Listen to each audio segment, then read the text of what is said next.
Kali ini akan disampaikan sebuah tulisan tentang kisah keunikan dan karomah Kiai Haji Abdul Karim Lirboyo, yang bersumber dari buku Kiai Sepuh Pendiri NU, karya Nur Hakim Syah.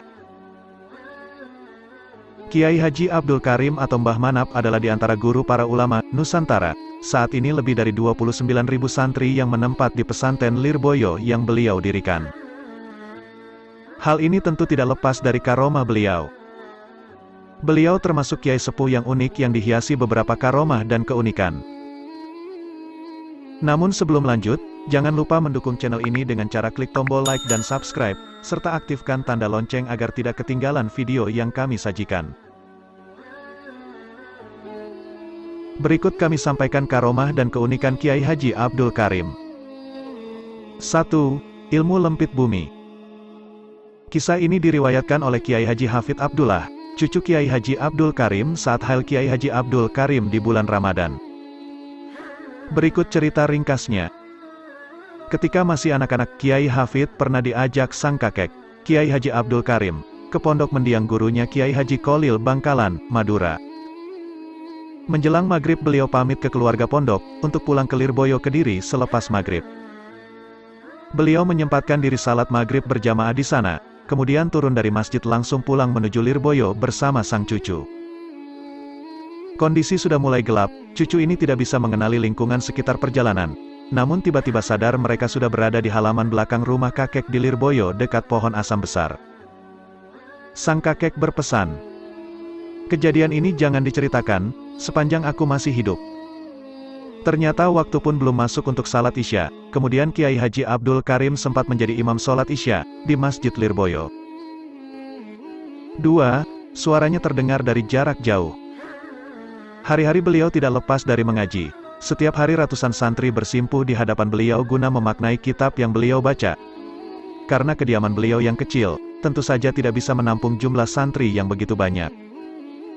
Tak jarang santri yang tidak kebagian tempat, berada di luar, bahkan ada yang cukup jauh jaraknya. Sungguh ajaib suara beliau yang pelan itu justru lebih jelas didengar dari kejauhan. 3. Mengetahui gerak-gerik santri.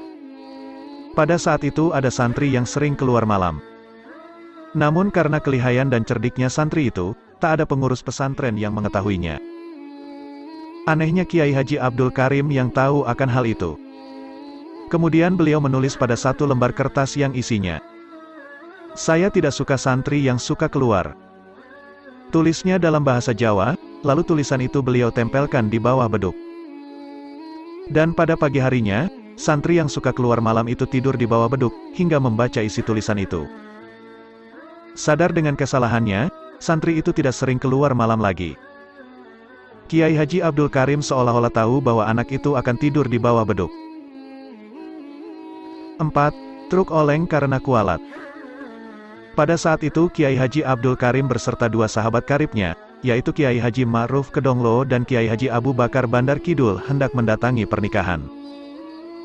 3 kiai tersebut mengendarai dokar, dikawal Kiai Sodik Ngunut Tulung Agung dengan sepeda.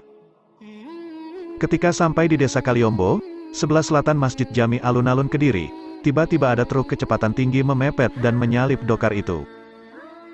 Sontak 3 kiai tersebut terkejut, sehingga dokar tersebut tertabrak. Belum lama berselang anehnya truk yang menyalip itu oleng karena rodanya terlepas. 5. Karena tadim, tidak mau merubah makna guru. Kiai Haji Abdul Karim adalah guru sejati yang sangat tadim kepada gurunya. Dalam membaca kitab selalu membaca apa adanya di kitab. Terkadang ada kalimat yang tidak diberi makna atau domir yang tidak dirujukkan. Terkait hal ini beliau dawuh, "Yen gelem yang ngene, wong Kiai Kolil lek maknani yang ngene." Arti yang tersirat maksudnya, memang demikian, sebab Kiai Kolil Bangkalan membacanya juga demikian. Kemudian beliau dawuh, "Ad-domir fit domir. Malem yarif marjiat domir, falaisa lahu domir." Artinya, domir itu ada di dalam hati. Barang siapa yang tidak tahu kembalinya domir, maka orang itu tidak punya hati. 6. Ucapan bertuah. Pada saat itu Kiai Haji Abdul Karim beserta para santri akan melaksanakan sholat. Saat takbir beliau mengulangi beberapa kali karena terganggu terhadap santri yang gaduh. Akhirnya beliau dawuh kepada santri yang mengikuti jamaah. Siapa saja yang mengganggu orang sholat, kelak bila mati, tidak ada orang yang melayat. Ternyata apa yang beliau dawuhkan benar. Ketika santri yang membuat gaduh di saat jamaah itu pulang dan meskipun menjadi orang yang terpandang, namun di saat meninggal tidak ada yang melayat. 7.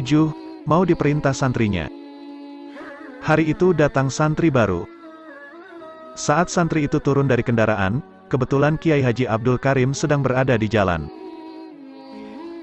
Melihat penampilan beliau seperti tidak seorang kiai, santri baru itu meminta beliau membawakan kopernya ke asrama. Saat itu Kiai Haji Abdul Karim tidak keberatan, beliau angkat koper itu ke kamar yang dia minta. Santri lain yang melihat kejadian di atas sontak kaget berlarian. Kemudian santri baru itu melihat orang yang mengangkat koper tempo hari itu menjadi imam di masjid, kagetlah dia. Konon karena menanggung malu tidak lama berselang dia pulang tidak kembali lagi. 8. Tawakal yang luar biasa. Kiai Haji Abdul Karim adalah guru sejati yang memiliki sifat tawakal kepada Allah yang luar biasa. Contoh kecil, tepatnya tahun 1949 Masehi. Belanda melancarkan agresi kedua sehingga kota Kediri tak luput dari serangan tersebut. Karena terjadi baku tembak di Kediri, banyak penduduk sipil yang lari mengungsi tak terkecuali penduduk Lirboyo. Namun anehnya, beliau tidak beranjak dan memilih menunggui pesantrennya. Ketika ditanya, beliau menjawab dengan tenang, "Saya mau berpindah kepada Allah saja." Dan ketika Belanda masuk ke Lirboyo, beliau tetap tidak beranjak. Justru beliau tawakal dan berzikir di dalam masjid. Kiai Haji Abdul Karim sendiri wafat pada hari Senin tanggal 21 Ramadan 1374 Hijriah, bertepatan tahun 1954 jam 13.30 di umur ke-98. Karena pelayat yang datang semakin banyak, akhirnya jenazah beliau baru bisa dikebumikan pukul 22 di makam keluarga sebelah barat Masjid Lirboyo. Demikianlah kisah karomah dan keunikan Kiai Haji Abdul Karim yang patut kita ketahui. Semoga kita dapat meniru akhlak dan ajaran beliau. Demikian, semoga bermanfaat. Wassalamualaikum warahmatullahi wabarakatuh.